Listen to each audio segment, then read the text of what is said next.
everyone, welcome to your fourth class of how to read the Tarot for Love. Welcome back. This is the fourth installment in the free tarot series of how to read the Tarot for Love. And for this week's class, I wanted to very much touch upon the right questions to ask in any given love reading, as well as show examples of easy love spreads that you can try that give great results. So beginning with the right questions to ask for love, I get a lot of requests for love readings primarily as a tarot reader, and many times there's much anxiety behind the question. And of course, many clients are not sure how to perhaps formulate the right kind of question to ask the tarot cards. And it's very important to leave a lot of room, but also be very specific in how to proceed with a correct, precise question when it comes to reading the tarot cards, especially in love readings. The questions that do not give a lot of wiggle room are questions that can be very kind of outer limits in terms of when will I get married? That's a question that I get very often, and that's a question that I believe is very much left up to, number one, the person specifically. Number two, the universe or God. I believe everybody has a divine plan.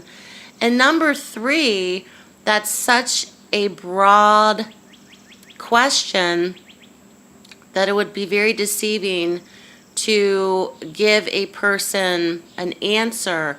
So the question of when will I get married, or when will I find love, or when will I ever have children, or when will I ever meet my soulmate, these questions need to be narrowed down to where you're trying to specify but also give a lot of wiggle room, especially interpreting any kind of divination system. So I try to reformulate the question for the client. And the best way to do that, I have found, is because we all have free will and nothing is ever set in stone, what's to come about with getting married? What's to come about with finding new love? What's to come about with meeting the right person?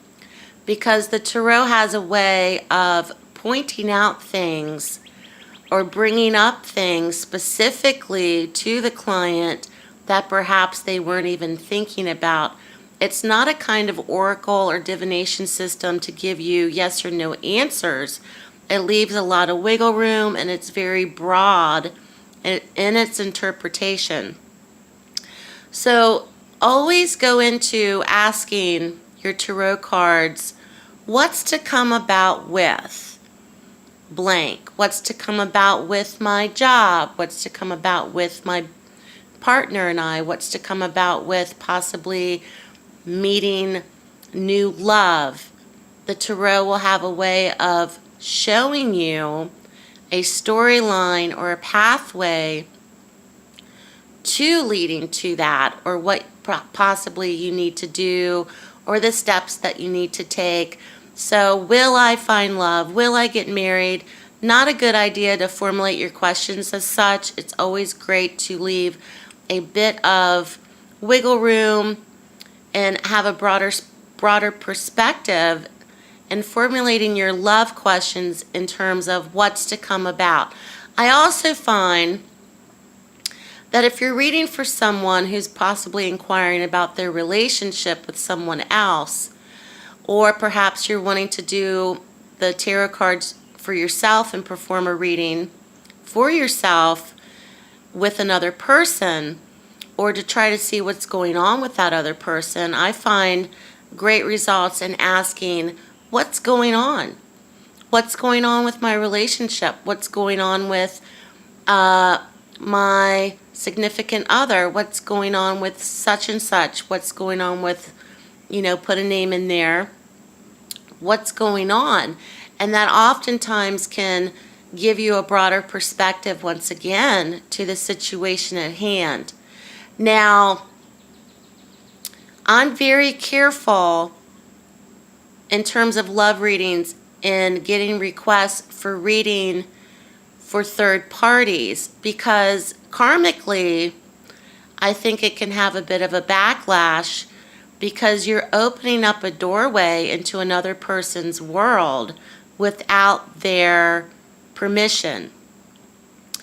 So be very careful about perhaps reading for a friend who wants to know if so-and-so's ever going to leave his wife. That's an example, and I've gotten reading requests for that.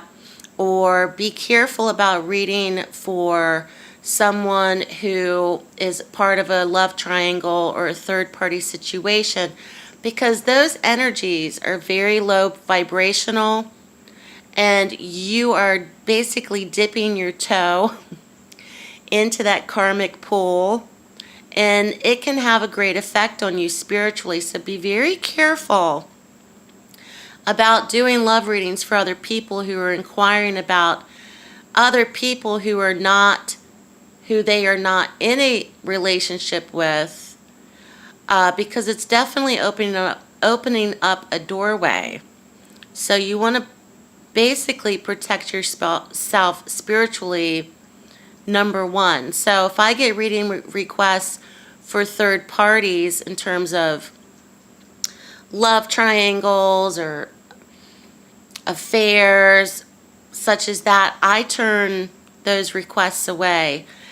A long time ago, I would do readings for that kind of topic, and it just made me feel really icky and gross. So I don't do that, because number one, you want to protect yourself first spiritually in performing any kind of divination system. You want to incorporate ways to protect yourself psychically and spiritually. So it's just not a good idea that I recommend dipping your toe into that kind of thing. But it's perfectly fine to read for people or for yourselves in terms of your relationship with other people. Or if perhaps you're reading for a friend or a client and you're reading for their significant other that they are in a relationship with at the present moment. Now, I have read for clients about whether or not their ex will return. So that can have good vibes and bad vibes. I don't do those readings as much anymore. It's something, especially if the breakup occurred longer than 6 months, I would always read within 6 months of the breakup, because there's always possibilities of getting back together. So it's a very fine line to walk, but I wanted to show you all a few examples of easy readings to do that I have found great results with, and just go through a couple of those with you. So the one that I really like to incorporate, and I offer it on my website, is called the Seasonal Love Spread. And this is very effective for looking into possibilities for new love, possibilities with your relationship, or possibilities of what's to come about for love, romance in the next 3 months. And it's seasonal, so this could be read in any type of season, depending upon what season you're in. It doesn't necessarily specify the season in general, but it's just interpreted as a seasonal love spread. So it's an 8-card spread, and the top card is interpreted as the atmosphere.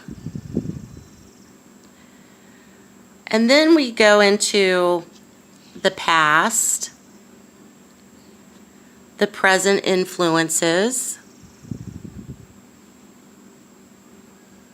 and the obstacles. And then that's when you would go into the next 3 months. So let's say we're in the month, we're in the month of June. So you would read for the present month of June.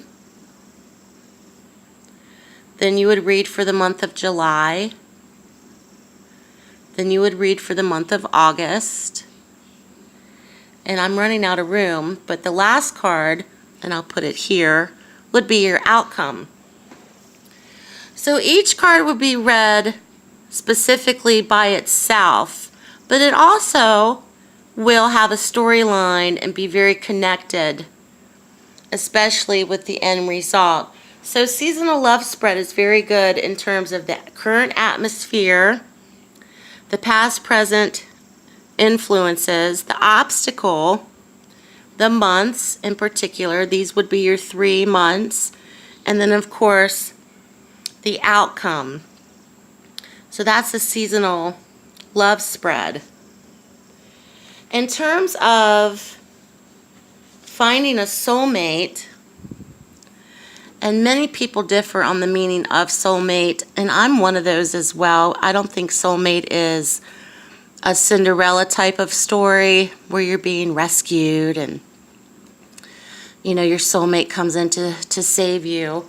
I think a soulmate's a direct reflection or mirror of a lot of things about each other that may not even come across as being one of your greatest loves of your life. I think soulmates can be found in ordinary relationships. But this is called a soulmate finder spread. So this is kind of like a twin flame, if you wanted to rename that type of spread. Now this is with 5 cards. So the first card's in the middle. It's called Get Ready, on how to get ready to meet a new person. The second card goes up top. It's called Your Block, what is preventing you from starting a new relationship. This card over here in the top right is your other block, the other person's obstacles to a fulfilling relationship. So speaking about the person that perhaps you haven't met yet and what they're possibly going through in the block. The fourth card is called Breaking Free, how to break free from these blocks. And the fifth and final card is the outcome. So it's a very simple, simplistic, easy 5-card reading. And it basically is helping you to uncover or unlock blocks that you may be going through. So it's kind of nifty, and that's something I might incorporate on my channel for those that are wanting to find love and having blockages or some sort of harder time trying to find relationships, and it's also kind of therapeutic, that spread as well. The next spread that I like to use is a 4-card spread, and it's called New Love. And it's only 4 cards. So the first card would be Foundation. The next card would be the Obstacle. The third card is Advice. And the fourth card is Result. And you can get a lot from 4-card readings. You can get a lot from 3-card readings. You can get a lot from 5-card readings. You can get a lot of information from 8-card readings. You do not need to have a grand tableau spread of using more than 10 cards. I mean, you can get a lot of information just from simple spreads. So the first card is Foundation, the basis of a relationship for new love. The second card is the obstacles, the oppositions to having a harmonious relationship. The third card would be considered advice or guidance from divine source or from your intuition or a higher power. And the fourth card would be essentially the result, the probable result, or perhaps the potential outcome or the probable outcome. Very simple, very easy, very clear cut, nothing confusing there. Another one to do a real quickie reading, of course, is the old tried and true 3-card spread, which can be interpreted many different ways. You can read it past, present, future. You can read it obstacle, challenge, potential. So there's many different ways to read a 3-card reading, especially in love readings. This can be interpreted many different ways. And if you go online, there's so many awesome resources online to find an easy 3-card spread for love readings and how to interpret each position. So it's very flexible, very fluid as well. So I just wanted to show some examples of easy, simplistic love readings. Practice them if you'd like, and you can also probably Google these 3 spreads that I found, and I did find them online. I think it was on a tarot forum, plus Pinterest has a lot of tarot spreads as well. So the seasonal love spread, which I've been using for a long time, which I really like the results from that, and it's fun because it shows you the potentials for the next 3 months, and you can double it and do it for 6 months as well. The soulmate finder spread, or the twin flame spread, and of course the new love spread. So I hope everybody enjoyed this 4-week series on how to read the tarot for love. Thank you so much for the ones who have watched and commented and emailed me. I really appreciate all the support, and I should be coming out very, very soon with another free tarot reading class, probably not in love particular, but on a different kind of topic or subject when it comes to the tarot. So thank you all so much. And thank you for signing up for this class. I hope everybody enjoyed it. And I just really appreciate everybody that signed up. So everybody take care. Many blessings. And I'll speak to you guys soon.